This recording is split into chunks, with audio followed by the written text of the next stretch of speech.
On dit que pour apprendre une langue, il faut la vivre. Et si nous le faisions à travers des histoires immersives? Testez votre oreille avec cet exercice. Leçon numéro 26, la découverte des antibiotiques, la pénicilline.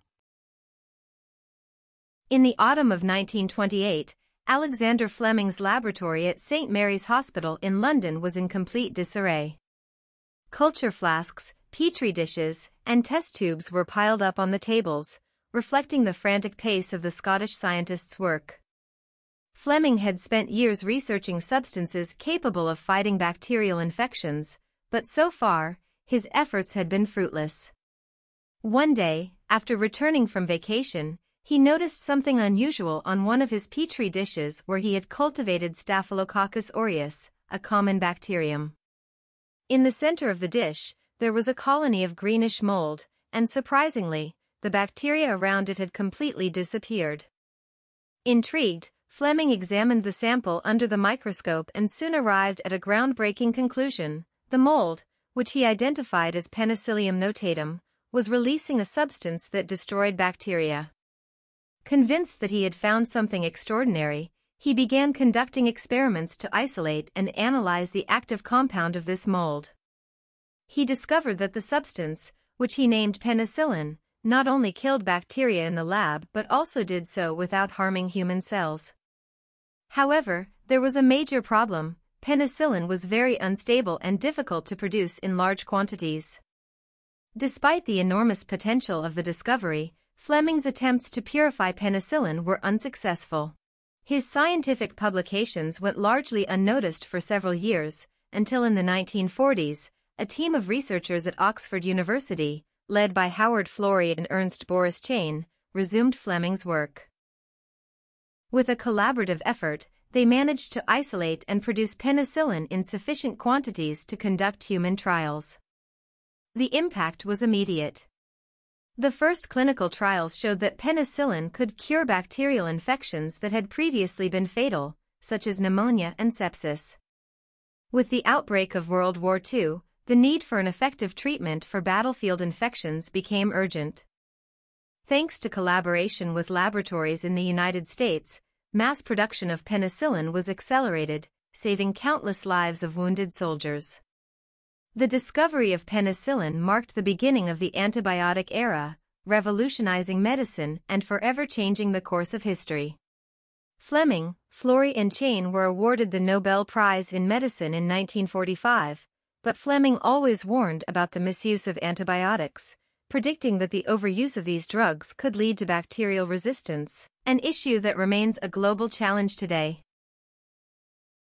Nous allons maintenant répondre aux questions de compréhension. Si tu le souhaites, tu peux mettre la vidéo en pause à tout moment. How did Alexander Fleming discover penicillin? Comment Alexander Fleming a-t-il découvert la pénicilline? What was the biggest obstacle Fleming faced after identifying penicillin? Quel était le plus grand obstacle auquel Fleming a été confronté après avoir identifié la pénicilline? Who helped develop the mass production of penicillin? Qui a contribué au développement de la production de masse de la pénicilline? Why was penicillin so important during World War II? Pourquoi la pénicilline était-elle si importante pendant la Seconde Guerre mondiale? Les 10 expressions principales de l'histoire sont les suivantes. In complete disarray. En désordre complet. The frantic pace. Le rythme effréné. His efforts had been fruitless. Ses efforts avaient été vains. A colony of greenish mold. Une colonie de moisissures verdâtres. Releasing a substance. Libérant une substance. Without harming human cells. Sans nuire aux cellules humaines. To conduct human trials. Mener des essais sur l'homme. A treatment for battlefield infections. Un traitement pour les infections sur le champ de bataille. Wounded soldiers. Soldats blessés. The misuse of antibiotics. L'usage abusif des antibiotiques. Réécoutons l'histoire en anglais, la traduisant en français étape par étape pour ancrer tout l'apprentissage. In the autumn of 1928, Alexander Fleming's laboratory at St. Mary's Hospital in London was in complete disarray. À l'automne 1928, le laboratoire d'Alexander Fleming à l'hôpital Saint-Mary de Londres était en désordre complet. Culture flasks, petri dishes, and test tubes were piled up on the tables, reflecting the frantic pace of the Scottish scientist's work.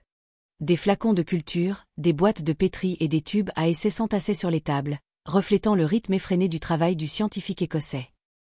Fleming had spent years researching substances capable of fighting bacterial infections, but so far, his efforts had been fruitless.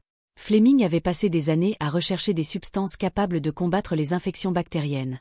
Mais jusqu'à présent, ses efforts étaient restés vains.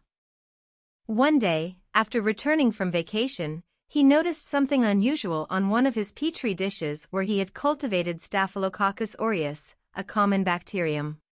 Un jour, après être rentré de vacances, il remarqua quelque chose d'inhabituel sur l'une de ses boîtes de pétri où il avait cultivé Staphylococcus aureus, une bactérie courante. In the center of the dish, there was a colony of greenish mold, and surprisingly, the bacteria around it had completely disappeared. Au centre de la boîte, il y avait une colonie de moisissures verdâtres, et étonnamment, les bactéries autour avaient complètement disparu. Intrigued, Fleming examined the sample under the microscope and soon arrived at a groundbreaking conclusion. The mold, which he identified as Penicillium notatum, was releasing a substance that destroyed bacteria. Intrigué, Fleming examina l'échantillon au microscope et arriva rapidement à une conclusion révolutionnaire.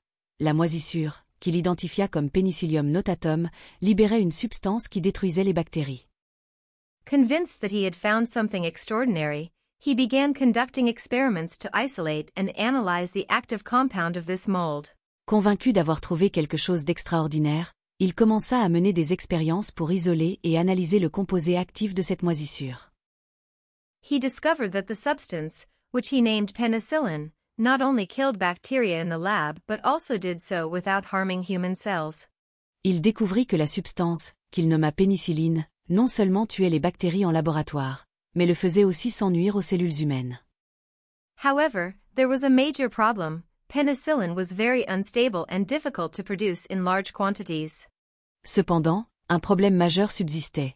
La pénicilline était très instable et difficile à produire en grande quantité. Despite the enormous potential of the discovery, Fleming's attempts to purify penicillin were unsuccessful. Malgré l'énorme potentiel de cette découverte, les tentatives de Fleming pour purifier la pénicilline furent infructueuses. His scientific publications went largely unnoticed for several years, until in the 1940s, a team of researchers at Oxford University, led by Howard Florey and Ernst Boris Chain, resumed Fleming's work. Ces publications scientifiques passèrent largement inaperçues pendant plusieurs années, jusqu'à ce qu'au début des années 1940, une équipe de chercheurs de l'université d'Oxford, dirigée par Howard Florey et Ernst Boris Chain, reprenne les travaux de Fleming. With a collaborative effort, they managed to isolate and produce penicillin in sufficient quantities to conduct human trials. Grâce à un effort collectif, ils réussirent à isoler et produire la pénicilline en quantité suffisante pour mener des essais cliniques sur l'homme. The impact was immediate. The first clinical trials showed that penicillin could cure bacterial infections that had previously been fatal, such as pneumonia and sepsis. L'impact fut immédiat. Les premiers essais cliniques démontrèrent que la pénicilline pouvait guérir des infections bactériennes qui étaient autrefois mortelles, comme la pneumonie et la septicémie.